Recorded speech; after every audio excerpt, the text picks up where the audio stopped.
안녕하세요. 아, 고명숙입니다. 제가 교수님한테 영어를 이게 조금 약간 좀 포멀하게 한국말로 그렇게 이제 제안을 할 수 있으면 할 날이 오긴 하겠지만은 지금 이제 굉장히 막 조국 혁신당이 막 시작을 했기 때문에 여러 가지를 이제 말씀을 할 수 있잖아요. 근데 다른 정책들을 보니까 정말로 혁신적으로 하시길래 교육 쪽도 한번 그렇게 제안을 해보시면 어떨까 하는 생각이 들어요. 근데 이제 여러 가지 분야를 이제 그 나중에 혹시나 이제 교수님하고 만나게 되면 교수님이 이제 생각하시는 분야를 저에게 보여주시면 제가 하나하나에 대해서 약간 컨설팅 하는 것처럼 이제 제가 같이 한번 이제 교수님하고 브레인스토밍 뭐 많은 분들하고 이야기하실 거 아니에요. 많은 분들하고 이야기를 하실 건데 또 이제 바깥 세상에서 온 사람의 어떤 그런 인사이트를 통찰이라 그러나요? 그런 어떤 관점이라든지 이런 거를 한번 같이 하시면 굉장히 좋을 것 같다는 생각을 해요. 어, 절대로 오해는 하지 마세요. 제가 한국에서 뭔가를 해보고 싶고 무슨 자리를 하나 얻고 싶고 절대로 그런 거 아니고 저는 여기서 평생 살다가 미국에서 묵기로 결심을 했거든요. 일단은 제가 부모가 아니면 괜찮은데 이제 부모이고 제가 저희 가족 저하고 제 짝하고 우리 두 아이가 굉장히 외롭게 자랐어요. 그리고 이제 제 짝보다는 제가 일 욕심이 훨씬 더 많았기 때문에 그러면서도 이제 또 엄마는 또 50대 50으로 이제 잘 해야 되기 때문에 어 그래서 이제 아이들이 굉장히 외로웠을 거예요. 다행히 이제 두 아이 다 사회성이 괜찮아가지고 이제 친구들 이렇게 어울리면서 이제 많이 지내기는 했는데 그래서 아 저는 이제 우리 아이들의 아이들, 제 손자, 손녀를 그렇게 외롭게 만들고 싶지 않다는 생각을 많이 했었거든요. 그리고 이제 교육적으로도 제가 또 이제 있다 보니까 좀 우리 아이들이 저희처럼 단 하루의 휴가도 부부만의 시간을 보내지 못하고 그렇게 살았는데 우리 아이들에게는 제가 이제 아이들을 봐주고 일주일이든 한 달이든 이렇게 봐주면서 아이들이 좀 부부가 같이 여행도 좀 하고 이렇게 할 수 있는 그런 시간을 줘야 되겠다 생각해서 그거는 어떻게 보면 내 나름대로 이제 저의 이제 생각이고 이제 제 짝은 이제 뭐 한국으로 그전에는 많이 가고 싶어 했었는데 지금은 이제 어떤지 모르겠어요. 뭐 이렇든 저렇든 제가 옆에서 어시스트를 안 해주며 힘든 사람이기 때문에 혼자 살기가 그래서 어떻게 될지 모르겠는데 그래서 이제 걱정은 안 하셔도 된다는 거 혹시나 오해하실까 봐 부담스러워 하실까 오해가 아니라 부담스러워 하실까 봐 제가 말씀을 드립니다. 저는 지금 현재 한국이 이제 학교가 많이 학교에 문제가 많잖아요. 그리고 선생님들도 문제가 많고 근데 저는 점점 심해질 거라고 보거든요. 왜냐하면 지금 선생님들이 이제 누군가의 엄치나 엄칠 딸들이 지금 선생님이 돼가고 있잖아요. 이제 시대가. 그러니까 우리 때하고는 굉장히 많이 다르잖아요. 그 친구들조차도 엄치나 엄친 딸이라는 게 우리 여기서 그 갑자기 그 학자 이름이 생각이 안 나네. 그 사람이 이제 머리가 멍해요. 그 친구가 그분이 얘기한 것처럼 요즘의 아이들을 키우는 데 있어서 동서양을 다 달라가지고 엠퍼러의 그 자식들을 지금 아이들이 엠퍼러, 황제의 자식들 같이 크고 있다 이 말을 했었거든요. 졸던 피러슨, 졸던 피러슨, 제가 굉장히 좋아하는 분이고 정말 그렇게 서양의 그분처럼 강한 그 메시지를 주는 사람이 굉장히 필요한 시점인데 굉장히 용기 있는 사람이고 그래서 또 굉장히 많이 이제 다쳐가지고 많이 아프기도 하고 이제 그런 분인데 그런 강한 분조차도 근데 그분 말씀대로 한국의 엄치나 엄친 딸이라는 말이 결국에는 emperor's son and daughter 아니겠어요. 그러니까 그런 친구들이 이제 아이들만 그런 아이들이 학교로 오는 게 아니라 교사들조차도 그런 친구들이 이제 교사가 되어서 자기의 굉장히 셀프 포커스된 친구들이 남의 집 아이들 2, 30명의 그런 엄치나 엄친 딸들을 한 교실 안에 모아놓고 수업을 한다는 거는 굉장히 힘든 일이에요. 그리고 교사들은 저는 항상 그래요. 교사들에게 한국에서는 소명을 자꾸 강조하고 특히나 특수교사들한테 소명을 강조하는데 소명보다는 사람을 다룰 수 있는 이 타고난 기술이 있어야 되거든요. 그러니까 기술이라고 표현하면 좀 그렇지만 센시티비티가 있어야 돼요. 센스가. 사람을 다룰 줄 아는 센스. 그거는 뭐냐면 사람의 마음을 읽고, 그죠? 소셜 이모셔널 스킬이잖아요. 정서적인 거, 사회적인 이런 스킬이 있는 사람들이어야 되거든요. 그래서 모든 어른들이라 그래서 다 뭐 엄한 어른들이라서 아이들을 잘 키우는 게 아니잖아요. 아이들에게 그 감과 약을 잘 부드러움과 그다음에 디렉터 같은 카리스마와 그다음에 굉장히 이렇게 잔잔한 마음 읽기를 해주고 이해해주는 그거가 잘 겸비돼 있는 사람들이 이제 선생을 해야 되는데 이제 그럴 확률들이 점점 낮잖아요. 그래서 이제 저도 자꾸 이제 미국에 제가 사일런트 뭐 크라이시스 이 말을 하는 게 바로 그런 관점이거든요. 뭐 대단한 막 교육 혁명을 하자는 게 아니라 학교에 방법이 없어요. 제가 이제 우리 미국에서도 제가 프로포즈를 하는 게 아직 퍼블리시는 안 됐지만은 결국에는 우리가 사람을 선택을 할 수가 없어요. 지금 사회가 그렇게 바뀌어가고 있기 때문에 농경사회가 지나가고 그다음에 산업화가 되면서 지금 사람이 이제 일단 인구 자체가 미국도 줄지는 않지만 한 가정 안에 인구가 주는 건 마찬가지고 미국도 3대, 4대가 같이 살던 그 농경사회나 이런 뭐 무슨 그렇게 살던 사회가 그래서 자동적으로 이제 가정 교육들이 뭐 꼭 막 대단한 교육이 아니어도 최소한 인간이 인간의 도리를 하고 도덕적, 윤리적 사고를 가지고 살 수 있는 그런 것들이 가정에서 자연스럽게 이루어졌던 것들이 지금 이제 안 되잖아요. 안 되고 이제 이 친구들이 이게 이제 학교에서 떠맡아야 되는 거예요. 학교에서 이제 이 역할을 해야 되는데 학교에서 지금 그 역할을 한국에서 지금 사범대나 교육대에서 커리큘럼만 보면은 제가 이제 방금 제가 이제 알고 있는 제가 아주 아끼는 지인의 이제 아이가 지금 홍익대 사범대를 다니고 있어 졸업을 했는지 다니는지 그 친구한테 제가 카톡으로 물어봤어요. 좀 교육 과정을 보내다가 영어 교육과를 다니거든요. 그래서 저도 영어 교육을 했기 때문에 보내줬는데 제가 깜짝 놀랐어요. 정말로 80년대 초반에 제가 대학을 다녔는데 그때랑 바뀐 게 아무것도 없는 거예요. 그러니까 저는 혹시나 바뀌었을까 싶어서 바뀌면 제가 지금 완전 옛날 얘기하고 있는 거니까. 근데 예상했던 대로 하나도 바뀐 게 없는 거예요. 그러면 여기하고 이제 뭔 차이가 있냐면 미국하고 미국이 절대로 교육적으로 우리가 막 따라가야 될 모델은 아니에요. 그런데 시스템적으로는 우리가 많은 부분에 있어서 저는 한국하고 좀 잘 이렇게 믹스가 돼서 한번 우리가 항상 그렇잖아요. 이렇게 모델이 있으면 우리가 배우기가 쉽잖아요. 근데 넘버 원은 교사를 해보지 않은 사람은 교육대에 교수로 들어갈 수가 없어요. 미국에서는. 아예 조건이 그래요. 이렇게 그 교수 뽑는 채용에 교사 경력 미니멈 3년, 미니멈 5년이래요. 물론 이제 그 연수는 1년만 해도 저같이 이렇게 센스가 있는 사람은 1년 해도 또 센스 없는 사람의 10년을 한 것 같아요. 10년을 해서 배우는 것을 저는 이제 1년 안에 배울 수 있는 그런 이게 사람마다 다 차이가 있잖아요. 그런 거가 있지만은 3년에서 5년의 교사 경력이 없으면 교수를 할 수가 없어요. 그게 굉장히 중요하잖아요. 그리고 자기가 세컨더리 이제 지금 중등이잖아요. 중학교나 고등학교는 뭐예요? 전부 다 이제 교과목 중심이잖아요. 초등학교는 전인교육이어서 모든 과목을 한 선생님이 가르치잖아요. 그러면 모든 교사들의 이 수업 내용이 티칭에 연결돼 있어요. 뭐 초등학교는 아예 다 그렇고요. 그래서 뭐 어떻게 읽기, 쓰기 뭐 이런 건 물론 한국도 이제 초등학교는 제가 다시 한번 이제 커리큘럼을 봐야 되는데 있고 중등은 자기 이제 전문 그 서브젝트 안에 그 난리지가 있어야 되잖아요. 있어야 되지만 그래도 모든 것들이 티칭하고 연결이 돼요.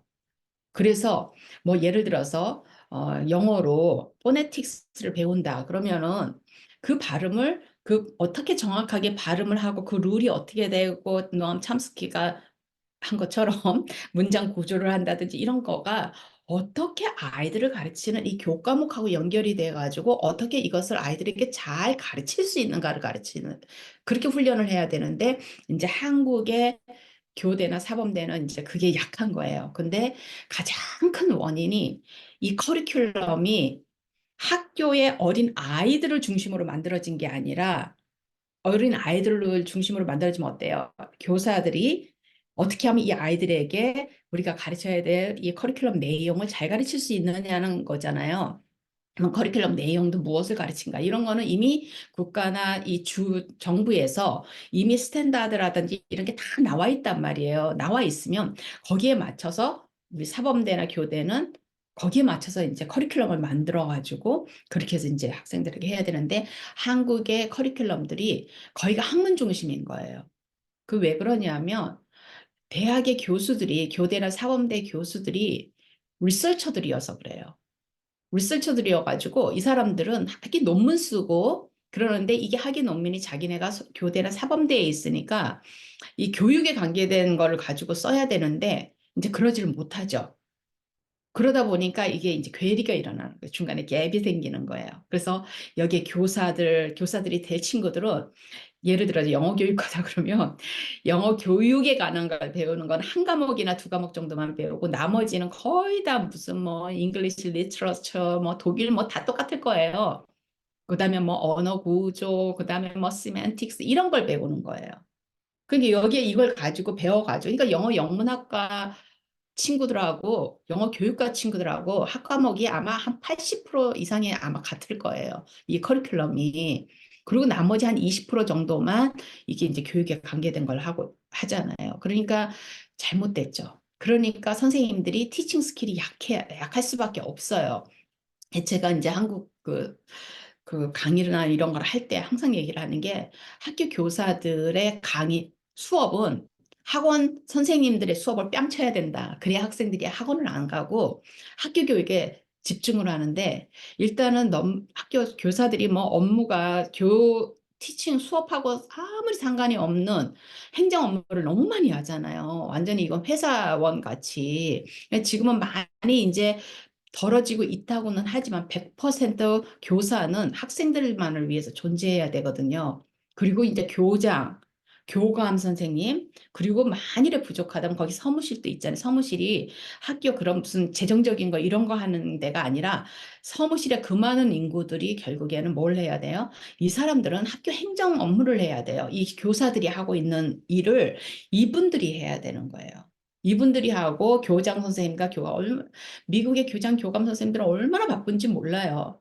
전부 다 이 행정을 다 해야 되기 때문에 교장 선생님 책상에 가보세요. 얼마나 서류가 산더미 같이 쌓여 있는지 이걸 교장 선생님이 다 해야 된단 말이에요. 한국의 교장 선생님들처럼 그렇게 근엄하게 옷 잘 차려 입고서는 그렇게 학교 그냥 이렇게 순회하면서 이렇게 관리직이 아니고 그런 것처럼 이런 시스템 하에서 그게 달라야 되는데 선생님들이 일단 수업도 잘해야 되는데 일단은 준비 과정에서 그죠? 잘해야 되고 지금 클래스룸 비헤이비어 매니지먼트라는 그게 굉장히 지금 중요하잖아요. 특히나 이렇게 엄친 딸, 엄친 아들이 선생님이 되어서 오는 이 친구들이 다른 사람들의 엄친아, 엄친 딸들 그것도 금이야 오기야 하는 금쪽 같은 아이들의 2, 30명의 아이들을 교실에 모아놓고 이 친구들이 이제 한 나라를 이끌어 가듯이 이렇게 해야 되는데 그러기에는 역부족이잖아요. 그러면 클래스룸 비헤비어 매니지먼트도 미국도 지금 굉장히 많이 부족해서 제가 이제 그 과목을 가르치고 있는 사람으로서 거기에 대해서 굉장히 얘기를 많이 하거든요. 미국 같은 경우도 특수교육에서만 거의 이걸 하고 일반 교육이 지금 많이 확장은 됐지만 제가 2022년도에 이제 그 논문 하나를 낸 거가 일반 교실에는 초등학교나 중등학교에 이 교사 교육 과정에 이 클래스룸 비헤비어 매니지먼트를 하고 있는 대학이 미국 안에서 그렇게 많지 않아요. 그래서 제가 깜짝 놀랐거든요. 근데 이 선생님들은 지금 미국의 교사들이 지금 교사 수급난이 크라이시스 레벨이거든요. 굉장히 크라이시스 레벨인데 그 이유가 첫 번째 교사들이 학교를 떠나는 첫 번째 이유가 문제 행동 때문에 그래요. 금방 문제 행동이 심한 것도 아니에요. 그냥 아이들이 일단은 말을 안 듣는 거예요. 미국도 비슷하게 그죠? 엄친아 엄친 딸들일 거 아니에요. 그러니까 이건 뭐 옛날에는 이렇게 가난한 동네 뭐 흑인들 동네 이런 데만 그러던 것이 이제는 뭐 서버번 에어리아도 뭐 마찬가지고 일단 아이들 자체가 그런 그룹 생활에 적응을 못하기 때문에 이 선생님들이 이 아이들을 데리고 어떻게 해야 될지를 몰라요.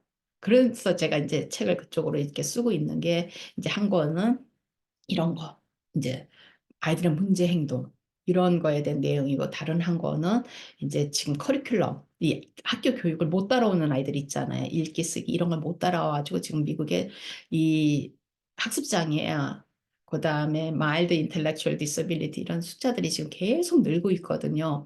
이 친구들이 사실은 많은 아이들이 장애는 없어요. 단지 일반 아이들이 태어나서 자연스럽게 이렇게 발달이 되고 해 나가는 거를 이 친구들은 이제 그게 잘 안 되는 거예요. 이 조합이. 이게 이제 인지 능력과 사회성과 정서와 그다음에 뭐예요?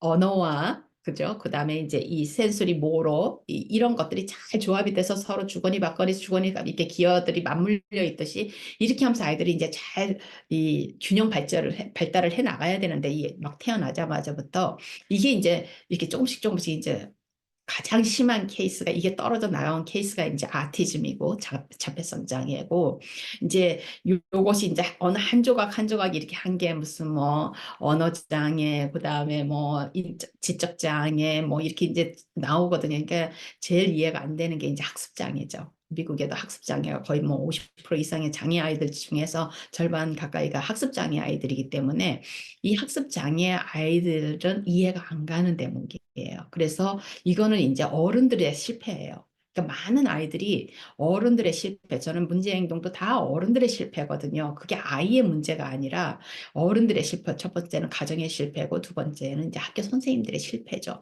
그러면 이 학교 선생님들이 실패하게 만드는 건 뭐예요? 그거는 이제 교육이죠. 교육이 스테이크홀더스, 그러니까 정책을 하고 만들고 이렇게 시스템을 만들고 하는 사람들의 이제 실패인 거죠. 그런데 이제 미국과 한국의 차이가 그 교수들의 차이가 미국에서 하버드나 뭐 스탠포드나 이런 대학에서는 굉장히 좋은 이 지금 미국의 시스템 안에 있는 모든 그런 정책들이나 우리 뭐 개별화 교육 그 특수교육에 있어서 개별화 교육이 있잖아요. 그런 거라든지 뭐 펑셔널 비헤비어 어세스먼트라든지 이렇게 학교 안에 시스템에서 돌아가는 것들이 거의가 막 그런 굵직굵직한 데에서 교육 그 부서에서 그죠? 뭐 교육부라 그러나요? 거기에서 그런 어마어마한 그랜트를 받아가지고 거기서 나오는 프로그램들이에요. 그렇게 한국 같은 경우는 아마 제가 정확하게는 한국의 시스템을 모르지만은 이게 좀 연구기관들이 많은 것 같아요. 그런 연구기관에서 나라에서 이제 그런 그 그랜트 펀드를 받아가지고 이제 연구를 하는 거, 교육도 아마 그럴 거예요. 근데 그 연구를 하는 사람들이 학교 교육에 대해서 알아야 되잖아요. 학생들에 대해서 이해를 해야 되잖아요. 첫 번째로는 교과 과목에 대해서 꽉 깨고 있어야 되고, 그 다음에 아이들이 왜 수업을 제대로 못 따라가는지, 왜 아이들이 오래 앉아있지를 못하는지, 왜 아이들이 부산스러운지, 이런 거를 쫙 알고 있어야지만, 그런 교육 정책이 제대로 나오는데, 이게 이제 따로 국밥인 거야, 지금. 그러니까 이제 제가 방금 이제 이야기했던 그 친구 말도 이 친구도 그렇게 얘기를 해요. 이렇게 수업 시간에 앉아 있으면 하는 순간들이 너무 많다고. 왜냐하면 교수들이 딴 세상 이야기를 하고 있으니까 자기네는 선생님이 되고자 사범대에 오고 교육대를 왔는데 선생님은 여기서 학문적인 얘기만 하고 있는 거예요. 그죠? 그렇게 되면은 이제 이 교사들이 나가서 헤맬 수밖에 없고 그 다음에 어때요? 연수원이 있죠. 교사 연수원. 교원대 안에도 굉장히 큰 연수원이 있고 그런 연수원들이 엄청 많잖아요. 완전 따로 국밥이잖아요. 거기는 또 예산이 얼마나 많이 들어가며. 그러니까 한국이 교육 예산을 돈이 없는 게 아니라 너무 이걸 엉뚱하게 쓰고 있는 거예요, 돈을. 그래가지고 이게 여기서부터 한 주기로 해서 쫙 하면 되는데 이게 이제 미국 같은 경우는 교육 연수원 없어요. 교사들이 계속 프로페셔널 디벨롭먼트를 하죠. 하지만은 그거는 학교 교육부 안에서 디스트릭트 차원에서 하고 큰 것들은 그 다음에 학교 개별적으로 자기네가 사람을 이제 불러가지고 왜냐하면 여기에도 그 뭐죠 노스쿨 데이가 1년에 이제 몇 번이 있거든요. 그러면 그 노스쿨 데이 동안에 선생님들이 이제 쉬는 게 아니라 선생님들이 그때 이제 그런 프로페셔널 디벨롭먼트를 하는 거예요. 뭐 하루 종일 할 때도 있고 반나절을 할 때도 있고 이렇게 한단 말이에요. 그러면은 그 사람들에게 이제 그런 걸 하는 사람들이 밖에 이제 사설 기관에서 그렇게 교육 정책이란 그러니까 자기네가 회사를 차려가지고 그렇게 하는 그 유명한 사람들 뭐 그러니까 대학 교수들이 보통 이제 그런 거를 할 때 그런 사람들을 불러서 하기도 하고 또 그런 컨설팅 회사들이 에듀케이셔널 컨설팅 회사들이 많아가지고 그런 데서 하기도 하고 또 교수들이 중에서 이제 다 이렇게 저희 같은 경우는 이제 교사들의 선생들 아니에요. 그러니까 이런 사람들이 이제 인바이트가 돼가지고 주제별로 이제 하기도 하고 이렇게는 하지만은 일단 기본적으로 미국에는 테니어 제도가 있잖아요. 교사들도 테니어 제도가 있고 그러고는 나머지는 전부 다 이제 월급 스케일대로 올라가기 때문에 그리고 일단은 행정직이 이게 교감이나 교장 되는 거 그 골치가 아프기 때문에 상당히 이제 부족해요. 교감, 교사, 교장도 안 하고 싶어 해요. 그리고 선생들이 하나같이들 하는 이야기가 나는 아이들 가르치고 싶어서 선생이 된 거지 그렇게 행정하려고 된 사람들이 아니다. 뭐 미국의 그 대학도 마찬가지죠. 저한테도 이제 저희 과의 과장 같은 거 이런 거를 이제 풀타임이거든요. 그러면 완전 행정직이에요. 수업을 하지 않는. 그런 거를 이제 저희 학장이 저한테 얘기해서 너 나는 수업하는 게 좋아서 그리고 이제 그런 트레이닝 하는 게 좋아서 내가 교수가 됐지 그렇게 행정하면은 책상 안에 앉아가지고 뭐 저는 그거는 사람 관리하는 거고 그죠? 전혀 교육적으로 이제 의미가 없는데 또 그런 걸 좋아하는 사람들 뭐 이런 사람들은 또 그쪽으로 하는데 생각보다도 그 숫자가 저희 학과장도 저희보다 월급이 얼마나 많겠어요. 풀타임이니까 행정직은 어떻게 보면 자기네 그 책임보험을 가져간 어느 순간에든 자를 수 있기 때문에 월급이 높거든요. 미국에서는 그런 행정을 하는 사람들은. 근데 그 사람들이 그런 행정을 해도 월급이 뭐 저희 교수들보다 막 두 배, 세 배씩 이렇게 돼도 안 하는 거예요. 이게 돈에 대해서 그렇게 돈이 자기의 삶에 행복하고 직접적으로 연결이 안 된다고 생각을 하기 때문에 그런 사람이 없다는 게 아니라 굉장히 퍼센테이지가 작다는 거죠. 그래서 그런 의미에서 제가 이제 그 사범대 개혁, 커리큘럼 개혁 이런 거, 그다음에 교육을 좀 일원화시켜가지고 중앙정부에서 너무 막 그냥 문어발 같이 이렇게 해놓고서는 그렇게 문어발 같으면 어때요? 이게 이제 연결이 되면 괜찮은데 그게 이제 안 되잖아요. 여기서 한 거를 이렇게 하면 교육 정책은 있죠. 그러니까 자꾸 이제 교육부에서 나는 교육 정책이 일반 현장하고는 거리가 멀다는 이야기를 자꾸 하는 이유가 그래서 이제 나오는 거고 그 교육 정책을 만들 때나 이럴 때 이제 그런 시스템 그다음에 또 이제 한 가지 두서없이 제가 말씀을 드리네요. 그리고 이제 그 고등학교에 대한 이야기는 제가 이제 커리큘럼을 보내드렸지만은 고등학교는 저는 그렇게 생각을 해요. 미국처럼 고등학교는 학생들이 많은 앞으로 이제 자기네들이 애기 어른들이잖아요. 이제 애기 어른들이 될 아이들이잖아요. 그러면 이 친구들이 많은 다양한 어떤 그런 기술을 필요로 하는 직업의 맛을 볼 수 있는. 그래서 제가 그러는 거예요. 그 자동차 정비하는 거. 그죠? 미용, 화장술, 음식 만드는 거, 뭐 이런 것들, 뭐 뜨개질, 별별 과목이 다 있어요. 그저 필수 과목 뭐 영어, 수학 우리나라처럼 그런 필수 과목 외에는 나머지는 막 그게 학점이 굉장히 복잡하거든요. 근데 이제 학생들이 이수해야 될 학점이 있잖아요. 그 너무너무 많아요. 그런 과목을 아이들이 자기가 관심 있는 분야를 가서 한번 들어보는 거예요. 막 학점도 막 어떤 거 막 0.4만점이에요. 1학점도 안 돼요. 그러니까 이제 홀 이어를 하는 게 아니라 아이들이 이제 학기제가 3학기제로 어떤 데는 4학기제로 나누고 어떤 데는 이제 2학기제는 아마 고등학교에 없을 거예요. 거의 제일 작은 게 아마 3학기제일 거예요.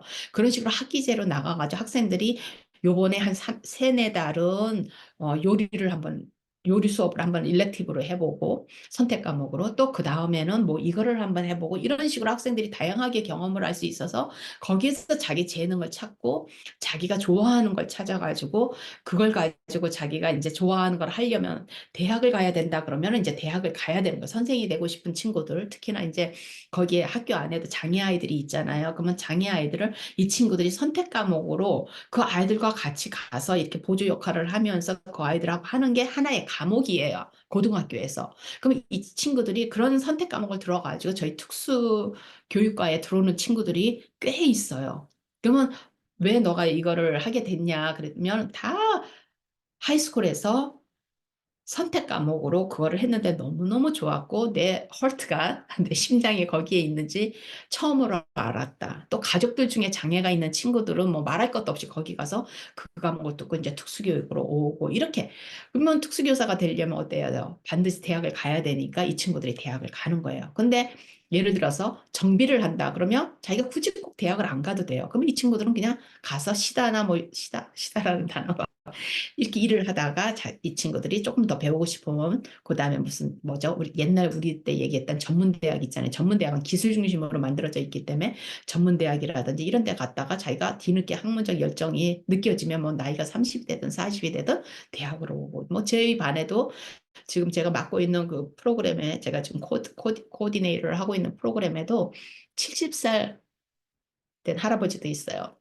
학교 보조교사예요. 근데 그분도 뒤늦게 정교사를 한번 해보겠다고 계시고 이런 분들이 그렇게 드물지를 않거든요. 그러니까 그리고 이제 학교 안에서 초중고 안에 있는 특수교육 그러니까 너무너무 많아요. 제가 지금 한국에 그런 거에 대해서 지금 제가 깜짝 놀라는 게 한국의 그 특수반, 특수학교 이런 데에 아직도 옛날로 우리 때 제가 지금 용어를 모르는데 방위하는 친구들 있잖아요. 뭐 이렇게 짧게 군대 생활하는 그 친구들이 거길 가서 보조를 하는 거예요. 말이 안 되잖아요. 너무너무 말이 안 되잖아요. 근데 거기서 만일에 사고가 나면 어떡할 거예요? 그건 어마어마한 일이거든요. 그러니까 미국이 하나 이제 한국보다 참 좋은 거는 굉장히 법적으로 잘 돼 있다는 거예요. 법적으로 굉장히 시스템화가 잘 돼 있어가지고 어떤 사고가 나거나 이런 거에 대해서 그렇다고 사고가 안 나는 게 아니에요. 얼마 전에도 여기 애나버에서 스쿨버스 이제 장애가 있는 아이들이 타고 있는 스쿨버스는 거기에 이제 드라이버가 운전을 하는 동안에 아이들이 특히나 막 자폐성 장애라는 이런 아이들이 어디로 튈지를 모르니까 굉장히 위험하니까 거기에 이제 버스 보조 같은 분이 이제 타요. 보조교사 같은 분이 타가지고 아이들을 관리하는데 그 보조교사가 이제 이 장애가 너무 위험한데 이제 이 자폐성 장애가 있는 애가 막 이제 난리를 하니까 그 아이를 이제 강제로 끌어다가 막 그 의자에 막 앉히면서 이제 쥐어 박은 게 어떻게 카메라에 찍혀가지고 지금 부모가 몇 밀리언을 고소를 했거든요. 100% 부모가 이겨요. 학교가 질 수밖에 없거든요. 이런 식으로 일어나요. 왜냐하면 인간이기 때문에 그 순간적인 이게 하는 거를 참지를 못해서 일어나지만은 그런 것이 일어나던 아니면 미리 방지하는 이런 식의 법 시스템이 잘 돼 있기 때문에 그렇게 막 부모들이 막 그냥 한국처럼 막 학폭이 이런 거를 상상을 할 수가 없죠. 그런 거는 학폭이 일어나면 100% 학교 책임이에요. 학교가 관리를 아이들을 못한 거기 때문에 그리고 부모가 상대로 교사를 고소를 하는 게 아니라 학교 디스트릭트를 상대로 고소를 하는 거예요. 교사를 상대해봤자 물론 교사들도 이제 고소를 당하는 사람들도 있지만은 거의 대부분의 부모님들이 학교 디스트릭트를 상대로 해요. 그건 뭐예요? 정부를 상대로 하는 고소나 마찬가지인 거거든요. 이런 식으로 시스템화가 잘 돼 있기 때문에 문제가 일어나기는 해도 그 누구도 그렇게 억울하지 않게 문제 해결이 된다는 거예요. 한이 맺히지 않게 문제 해결이 될 수 있는 그런 시스템화는 한국보다 훨씬 잘 돼 있는 것 같아요. 한국도 많이 발달을 했지만은. 그래서 여러 가지 부분에 있어서 제가 이제 너무 이야기가 길어졌죠. 저도 지금 수업이 있어서 토요일인데 제가 수업이 있어요. 제가 밤 수업을 하기 싫어가지고 토요일 날로 수업을 만들어가지고 지금 가서 5시간을 수업을 해야 되는데 말이 굉장히 빠르죠. 근데 이런 이야기를 이제 나중에 이제 우 교수님이 이렇게 좀 뭔가 이렇게 하시고 싶어 하시는 일들, 교육 정책에 대한 일들, 이런 것들을 우 교수님도 정리를 하시면 제가 또 그게 프롬프트가 돼서 조금 더 좀 프랙티컬한 아이디어를 제가 조금 아이디어맨이거든요. 그래서 프랙티컬한 아이디어를 드릴 수 있을 것 같아요. 여기서 그만하겠습니다. 죄송합니다. 너무 길게 이야기해서. 네.